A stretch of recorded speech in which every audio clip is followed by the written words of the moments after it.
Toby the tram engine was feeling glum. The other engines were busier than ever, but poor Toby hadn't taken any passengers with Henrietta for weeks, only shunting freight cars in the yard. Just then, Gordon puffed in to take on water. "Oh, hello, Gordon," said Toby sadly. "Are you pulling the express today?" "Who else but me?" huffed Gordon. "You're lucky to always have passengers," remarked Toby. "You know Henrietta and I haven't gone this long without passengers since." "Well, not since my old tramway closed down." Then Toby remembered. "It was back in the good old days," chuckled Toby. "We had our own line, hauled freight, and Henrietta was always bustling with passengers. They'd visit us on holidays and always remembered our names. But then they stopped coming back. My line was closed, and the good old days were over." "It would be nice to have my own tramway again," sighed Toby, "like having my own branch line." "Paw!" snorted Gordon. "Branch lines are just useless extensions of the important main line. That's all Sir Topham Hatt cares about." And he puffed rudely away.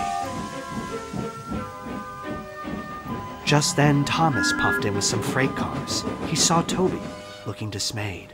"What's the matter?" asked Thomas. "Oh, just miss being useful," replied Toby. "If I could just have some work to do," he said sadly. Thomas smiled. "Well, you can take that train of building supplies to Percy for me," said Thomas. "They're needed up at the work site of the new main line extension. Then I'll be able to collect Sir Topham Hatt early, and you'll have some work to do." Toby was excited, though the extension was news to him. "Come on, Toby," said his driver. "We'll take Thomas's branch line and give you a nice long run." Toby was now beaming with joy. He reversed on to the train of supplies, then set off for the work site. But as he puffed down the line, he couldn't stop thinking about what Gordon had said. Sir Topham Hatt really does only care about the main line, he thought to himself. Meanwhile, Percy was fuming. "Where's Thomas? I'm exhausted," he complained. "He'll be here soon," soothed his driver. "But we must remind him not to spoil the surprise." Percy was puzzled. "What surprise?" Before his driver could answer, Toby arrived. "Here are the building supplies, Percy," he panted. "Toby, what are you doing here?" he snapped. "I'm sorry. Thomas said I could deliver these supplies for him. Is there anything else I can do to help?" Percy eyed a long line of freight cars, full of scrap and tree branches, but he agreed. He rolled onto the special junction, called a Y, to change directions.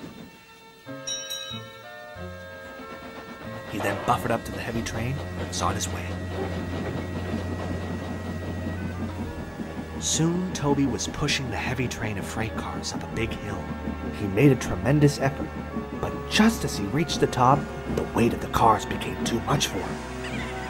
His driver shut off steam and applied the brakes, but it was too late. There was worse to come.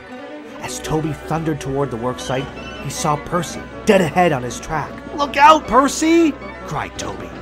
Toby rocketed past Percy into some bushes near the worksite.